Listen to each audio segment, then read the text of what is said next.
அதாவது நம்மளை சுத்தி இருக்க எல்லாமே மூலிகையான ஒரு பொருட்கள் தான். மூலிகை தழை, மூலிகை இத தாண்டி நம்ம வந்து பெர்ரி சாப்பிடுறோம்.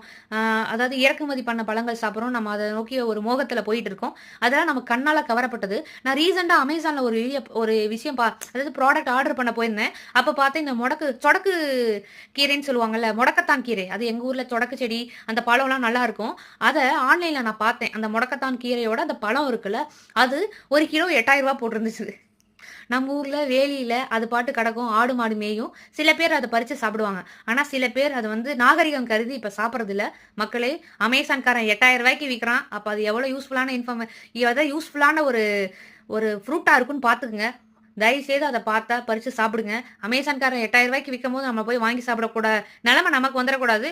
நம்மள சுத்தியில இருக்க தாவரத்த நம்ம பாதுகாத்து, நம்மளோட சந்ததியருக்கு அத வந்து சொல்லணும். அப்பதான் அத வந்து கார்ப்பரேட் உள்ளுக்க வரதுக்குள்ள நம்ம அத யூட்டிலைஸ் பண்ணிக்கணும்னு நான் நெனைக்கிறேன். நன்றி மக்களே.